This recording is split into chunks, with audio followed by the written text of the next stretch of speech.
Hi, I'm Alex Archbold, and I've been buying and selling antiques since I was 9 years old. From basements to scrapyards, I'll look just about anywhere I can to find lost antiques and collectibles. And sometimes I'll go big and buy everything. With my wife and kids, we run an antique shop in Edmonton, Alberta, Canada, filled with some of the most unique items we can find. I never know what's going to happen or who I'm going to meet. This is our life, this is our adventure, and this is Curiosity Inc. I'm home, honey.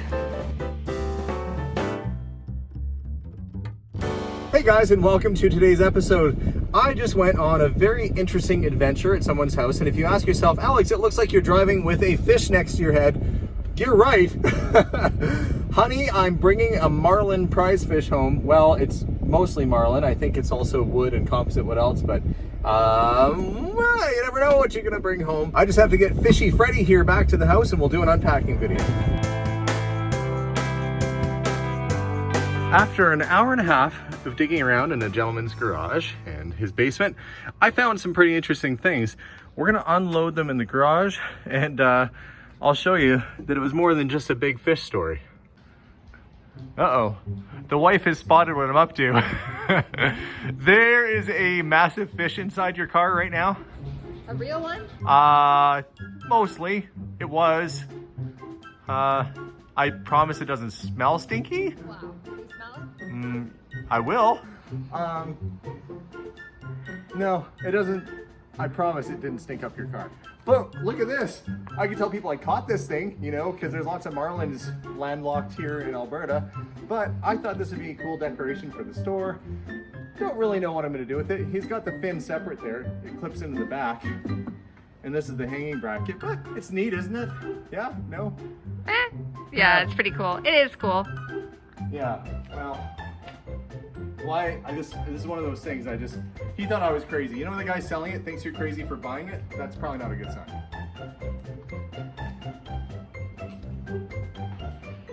You know what I was thinking? Marlin Spike Hall! I had to parallel park a marlin in our garage. I don't even know where I'm gonna put it. I guess I have to leave it on its side. There we go. The skin is all real, but it's taxidermy. Are you still filming me? No. Okay guys, so come look what Dad bought. Notice it's a fish. Do you know what type of fish it is? That is I it. do. A dog. A dogfish? No. It's Chewy Nemo's would not dad. agree. Hey, you guys, Nemo's Yeah. dad. Chewy thinks it's supper. No, it's a marlin. A merlin. Oh, right. Marlin. His dad's name was Merlin, not Marlin. No, it was marlin. Was it? Yeah, I'm pretty sure in Finding No, Nemo. it's merlin. Marlin isn't really a name, I don't think. Okay, I got to show you guys the cool stuff that came in. Used to have. You probably don't remember, Steven. We used to have one of these in the front entrance of our house. Do you remember what it is? Yeah, it's a telephone. Yeah, I mean it's pretty obvious. It's got the mouthpiece on it, but you would crank it, ring, like that, and a certain number of rings would get you to an operator or to the line you're trying to reach, and then you pick it up and go, hello, because you talk like an old timey person, because it would have been in olden days. This was kind of neat. We've had these before. It's a nice old gramophone, a Victrola, and I didn't try cranking it. Do you remember how to do it, Steven? Do you want to come give it a try? Dad only has one hand. Okay, you put the crank in. It goes in the hole in the side, just on the right-hand side. I'll come around. Just careful not to step on our fishy friend. It's a real fish. Yeah, you have to, I have to try to find where it goes. yeah, you have to thread it on. Okay, does it feel like it's cranking? No, it's threading right now. Oh, it's not turning it? You should feel some tension on it once it's on there all the way. And then off it goes. You put your record on, you drop your needle down, and it plays you a tune. Fun little thing. And what did you find? Is a fishing spear. Yeah, I believe you're totally right. This gentleman made some trips to New Guinea in, 45 years ago or so. And so there's a lot of stuff that came from that area. If we look in the box over here, we'll find some cool masks and other things. It was almost like an Indiana Jones adventure. I was pretty happy about that. Okay, let's have a look-see. If you want to lift the blankets, those are just Mexican blankets. I picked those up because people put them in hot rods. We always have a buyer for that. And look at this, Abigail. Somebody carved this from one solid piece of wood. It's a alligator bowl. That would have taken quite a while. One chunk of wood, and they used a shell for an eyeball. What do you think of that? I think that's really cool. I think it's cool too. This is another one here. Nice carving. It's like a deep ebony sort of finish on that. And I think it might actually be more like a musical instrument. It has this little piece that came with it. I'm not 100% sure what its original form or function would be, but I believe that's an armadillo. Wouldn't you say? Yeah. Does it have like an armadillo looking face? That totally is an armadillo. Yeah. What do you think of that? Kinda cool. Okay. Coffee mill. Oops, that was the drawer out of the coffee mill. Needs a little cleaning. I kind of need a coffee mill at the store now that we're selling whole bean coffee. Don't think people would be too happy if I ground it up for them in that, but that's a home use coffee mill. But then there was these masks, and a lot of times you see these are kind of tourist pieces. Do you want to lift that one out, Stephen? The bigger one? The big one first, yeah. So this was probably a tourist piece. I doubt very much that would have, you know, too much significance, but you look at the work on it, it's got this beautiful bird carved into it. It's a light wood too, kind of like a fruit wood. What do you see on the front of it, Abigail? 2 birds. Okay, go up and show me where they're at. The birds? Yeah, there's one there. Yeah, at the top. And what's in the middle? The face. Yeah. Is it a portrait of Dad, maybe? That's Hans. No, with his beard? Yeah. Yeah, it does have a big Hans beard. Yeah, the wings from the bird kind of form the beard of the man. Oh, those are wings. Yeah, and there's his ears. Let's see the back. Just cut. A lot of times, if it was a real mask and it was in use, it would have had holes for the person to wear it and a place to strap it on. But this one was just meant to be hung, so. Yeah. But still, you know, a lot of artistry went into that. I'm gonna eat. Okay. I wanna go So there was a few masks. Those ones are matching pair. And then there's this guy here. Another bird motif. Shells. This one has a little bit more detail. Look at the nose. Look at the schnoz on that guy. That almost looks like a shield, like you would hold that like a shield. Like you hold his nose as a handle? Yeah, you know, how you hold someone's nose like a handle. I don't know how I'd feel going to battle holding a guy's nose. I'd be like confident, and then I'd be like, wait a minute, I'm going to be fighting people off holding someone by the nose. But, you know, I think this is just another wall hanger. Nice decorative piece, but still pretty cool. Okay, Steven, check this out. Do you remember we had one of these at the store when we first opened at the new shop? Do you remember what it was? Not really, but it looks like an engine. Yeah, you're actually totally right. It's called a hit and miss engine. This is a John Deere. They made them right up until around World War II. The fellow that I got this from today, now they used to use these for all sorts of things, like you'd hook them up at the farm, you'd run machinery off it. It's nice that it's original paint. You can still kind of see where it says John Deere. I'll look up the serial number. It's a 1.5 horse. There's the serial number right there. I think it's a slightly earlier one because the earlier castings were nice and smooth. And the later they went, by the time they were done, they'd used the castings so many times that they're really lumpy, and you know, they had to repair the cast and the mold so many times that they didn't look this nice. So I wouldn't be surprised if this is a fairly early one. He said that his dad used to rebuild these. They used to run pump jacks for the oil rigs, surprisingly. So that's been sitting around their place for, you know, the last 50 years or so, and we pulled it out of the shed today. Yeah, there's some spears that we got. You know, a couple walking sticks, an arrow. I like these. These are cool. Yeah, they are pretty neat. You know, I like the decorations that they put on them. All their carvings. As much as they're not as rare as finding an actual, you know, 100 or 200-year-old spear, the spirit is kind of nice. The spirit, is nice of the piece. And they do look good on a wall, and they're nice for decoration, so we will find a spot for those at the shop.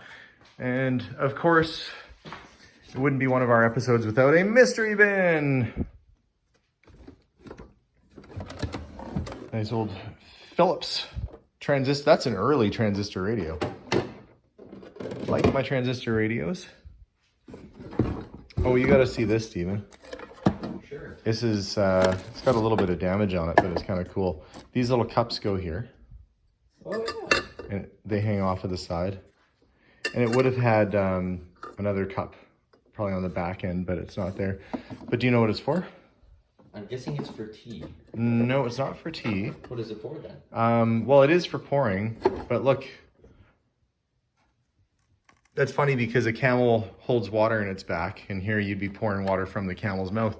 So it pours it out into the cup. So you'd fill it up. I think it would be for probably like a novelty liqueur, like a little decanter. And then, hey, you want something to drink? Sure, I'll pour you a little snifter, and then you go, bleh, and you spit it into a cup for them. Bleh. I have a feeling that the 1950s person wouldn't be as cool as me as to make weird sounds when they're doing it. But yeah, you pour it out of the mouth and blah, into the cup, and then you take a swig. Well, I thought that was kind of fun. And this is, you know what that is, right? That's an iron. It is an iron. Now, that is kind of like, it's the shape and the edge of a sad iron. But do you know what's neat about this one? Does it steam? It doesn't steam. Normally an iron you put on a hot stove and it heats up and then you iron with it. This iron you actually fill with coal, with hot coal, and that's to protect your hand from the heat, that little shield there. And that's like a little chimney so it'd have actually like, you know, smoke and stuff coming out of it. That would have been quite the ordeal to try and get your whites ironed out without getting coal marks and dust and stuff spewing out of that chimney on it. But probably why you don't see a whole lot of those things. It's really good shape though. Got a nice old handle on it. But I definitely don't see those too often. And What is this guy? that is probably, well, it's a mimic of a weapon. It would be like a fighting sword, a wooden sword of sorts. I can't tell you the exact scientific name of it, but that's one of the, you know, another tourist sort of piece from New Guinea. Nice little collection of that stuff. I'm excited though, because I found what appears to be a bag of old Matchbox toys. Oh, cool. Yeah. Look at it. These are all kind of 1950s. There's a Jaguar. Oh, a Jaguar. Nice little bus. I love old toys, and I'm always happy when I come across these guys because they're just so fun. This is what I started off collecting. This is what Dad started collecting when I was a bit younger than you, about Abigail's age. That's the Dinky Toys. Gloucester Javelin. It's a fun box. Okay, so Steven, you found something you like, right? You like the spear? Yeah, I'm really interested in like old and ancient kind of methods of like, I don't know. Warfare and... Yeah, they had like really interesting weapons of like defense. Well, I think that'll have to be a gift from Dad. You know how your dad just gives you spears, but that needs to be kept somewhere safe though. 'Cause I don't think it has a sharp edge on it, but... Oh no, it's they intentionally sanded it down so it won't. Okay. Well, we'll find a safe spot to put that in your room, but yeah, you can have that. Happy to give you a few cool things. You want to come see what's in this box? Yes. Okay, let's open it up. Bum, bum, bum, bum, bum, bum. Ta-da! Good thing it wasn't like a dish attached to the lid that went flying when I did that. that would have been really sad. That would have been awesome. This feels like a hide, like it's skin. This is... Oh, okay. We'll get to that in a second. This, to me, looks like this is North American. This looks like a maybe a Plains or Cree design. It's got some age to it. It's a tanned... Yeah, but look at the way it's tanned. This is... It actually might be... It might be moose hide or... That's kind of a neat piece, actually. I should check this out and see what it is, because it might actually be something kind of special. I have not had one of these, but I love that pattern on it. Okay, come have a look. This is what would have been used like on a bicycle quite some time ago. Butterfly trademark. Now that's a replica. You know how I know it's a replica? Because it doesn't look like it's old? Well, not only does it not look like it's old, but it says made in Hong Kong on the bottom. Oh, wow. And if this was original, now that is still a cool piece, and you could still use that on an antique bicycle and actually use it. But you can tell this is going to be an original one right here. Auto light, different sort of setup, and okay, it's made in USA. So there you go. That's the difference between an original and a replica. But still neat either way. Another transistor radio. Transistor radio. I bet if we take this out of the leather case, we'll find that it's a nice sort of fun plastic color. Yeah, green and white. These things always look better out of the leather case, in my opinion, than they do in. Nice chrome and green. They put the leather case on so you could carry it around, take it to the beach and do stuff with. And they stay that way. And if they're uncracked and in good condition, they could be worth some good money. There's a nice Zenit camera, 35 millimeter. I don't know if there's any film in this one right now or not. You know, I end up with somebody's family photos. Looks like a whole pile of eyeglasses. Some nice early ones in there. In good shape too.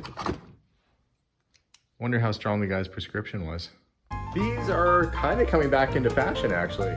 These old style glasses. I don't wear glasses myself, but if I did, probably wouldn't wear these either. There's actually some nice old cameras in here. Hey Steven, any guesses what this is? Let's see. It looks like it has something old. Is it a radio? Yeah. It's meant to look like a beer can, obviously, but it's not. In fact, it's a camera. Oh, really? Yeah, this is a beer can camera. Oh, cool. Now I feel like James Bond, you could, pretend to drink your beer, but actually be taking secret pictures. Yeah, this was just sort of a marketing gimmick that they put out a while back. It was quite a while back. And you don't see stuff like that too often. So I thought, heck, that's pretty cool. Folding cameras. Oh, there's a little folding camera right there. Let's see. This little camera, the Cameraman Chicago Champion. This is a very poorly made camera. And the reason why is that this, I think, was a Cracker Jack prize. It was, send in probably box tops and get a camera. This is what they send you. It's a working camera, but it definitely isn't fancy. But for a toy, basically, camera, that's still kind of a collectible piece. Let's see. There's a bone handle knife in here. Let's see if I can get it out.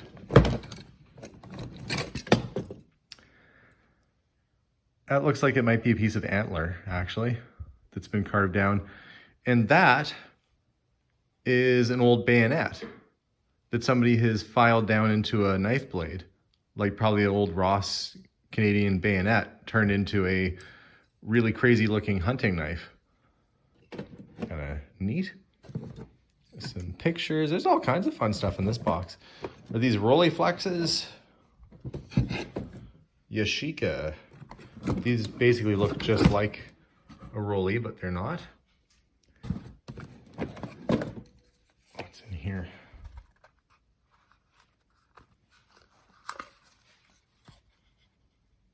RCMP belt buckle.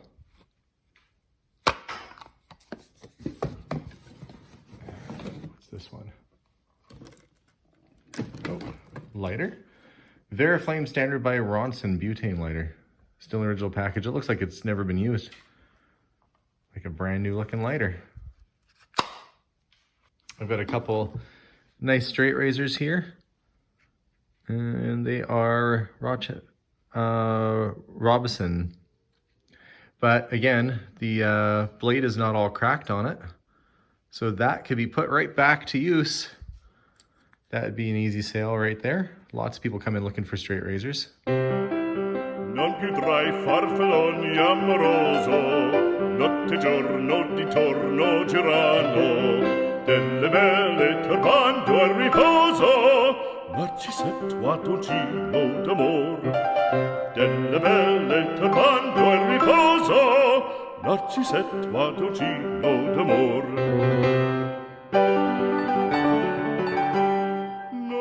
Here's another straight razor. This one is marked ERN. But look how fancy it is. It's got little elk and kind of a country scene on it. You don't see that too often. It's got the original box. It looks like they were the grand prize winner of 1904 in St. Louis. I guess they would have been a really good razor at that time. So I had a customer come in, Stephen, and he shaved his head.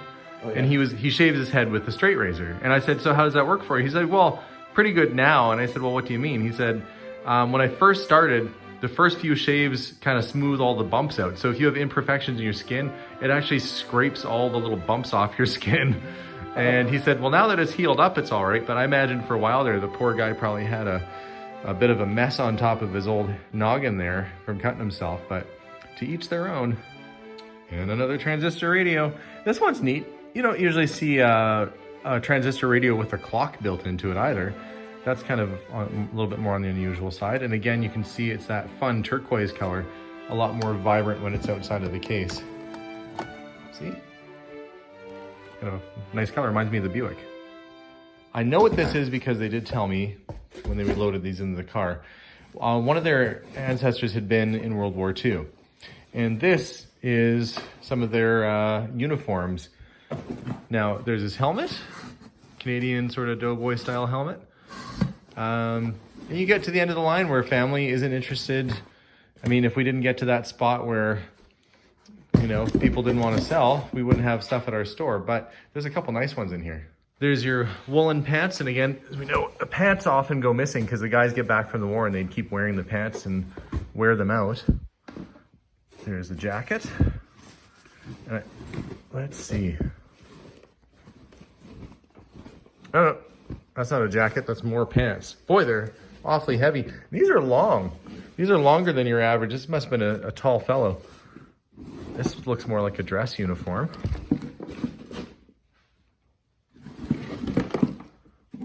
It's always nice if you get them and they're intact.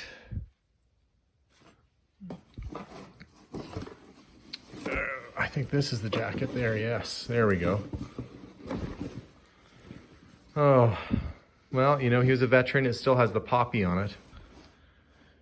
Hopefully we can find somebody to save and honor this piece and get it back out there to a good home. Every one of these corresponds to a medal, overseas campaigns, you know, whether they're in Germany or Italy and where they fought or where they served. It's a nice piece. And ended up with an absolutely massive pile of 1960s and 70s Tonka toys. These mighty Tonka are actually really darn cool. That's the car hauler. Very nice condition. The dump truck, which I'm sure everybody has had at some point or another, that's in basically brand new shape. How do you tell if a Tonka's in good shape? You flip it over, you look at the bottom, and look at that. It's like it's never been played with. I think this is basically like a new old stock, unused Tonka truck. And surprisingly, old Tonkas can be quite valuable, especially in that condition. So we got the crane, we've got a bulldozer over there, the car hauler, the bucket shovel. And let's see, that's a newer one. Some tractors. I mean, really, really good haul of stuff today. Now, I just have to worry about getting it all back to the shop. So thanks for watching today's video, and nice to have a little bit of help in the garage here with me today. If you haven't checked out Steven's channel, go check it out. It's called Steven Draws. Steven also has a YouTube channel.